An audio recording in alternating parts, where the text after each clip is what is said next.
Did you know that generosity is the key to unlocking blessings in your life and in your business? The Bible teaches that when we give, we don't lose, we gain. So let's unpack the power of generosity. Generosity isn't just an action, it's a kingdom principle that unlocks blessings. Today, we're going to talk about how giving can change your life and your legacy. Generosity is more than just writing a check or donating what's left over. It's a mindset. It's a reflection of trust in God's provision. When we give, we declare that our faith isn't in money, but in the God who provides it. And here's the beauty of it. The more we give, the more we receive.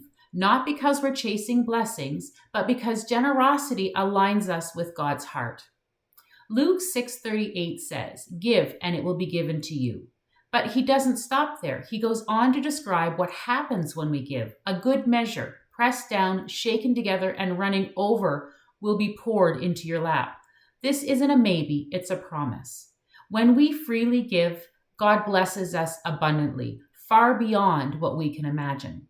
It's not about giving to get. It's about stepping into a flow of abundance that comes from trusting God. The Apostle Paul tells us in 2 Corinthians 9:6-8, "Whoever sows sparingly will also reap sparingly, and whoever sows generously will also reap generously." Think about a farmer. They don't hold back their best seeds, afraid they'll run out. They plant generously because they know the harvest will be even greater.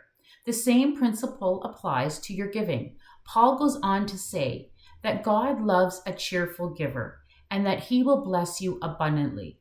So you have everything you need to keep giving. Generosity isn't subtraction, it's multiplication in God's economy. How do we live this principle of generosity out in our lives? Well, here are some practical ways to make it a cornerstone of your life and your business. Start with the small things. Generosity isn't just about big donations. It's about a lifestyle, sharing your time, talents, and resources wherever you see a need. Proverbs 21:5 tells us, "The plans of the diligent lead to profit." Make giving a part of your financial plan.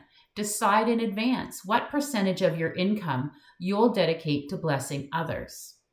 Trust God with the results. Proverbs 11:24 says, "A generous person will prosper. Whoever refreshes others will be refreshed."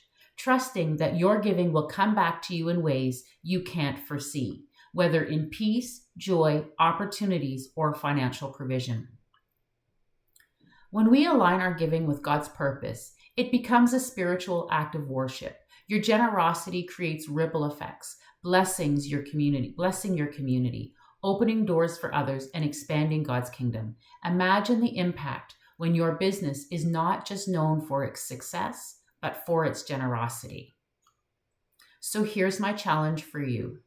What can you give today, whether it's your time, your expertise, or your resources? Ask God where He's calling you to sow generously. Remember, you're not just giving to others, you're sowing seeds into your own abundance, your legacy, and God's kingdom. Declare it with me. I am a generous giver. I trust God's provision and I sow generously into His kingdom. Now get out there and boldly live this out. Be the light, be the blessing, and watch how God moves through your generosity. If this message inspired you, share it with a friend who needs to hear it too. Let's grow this community of kingdom-minded leaders together. Make sure to like this video and subscribe to the channel and share your thoughts in the comment. How has generosity impacted your life or business? Let's get the conversation started.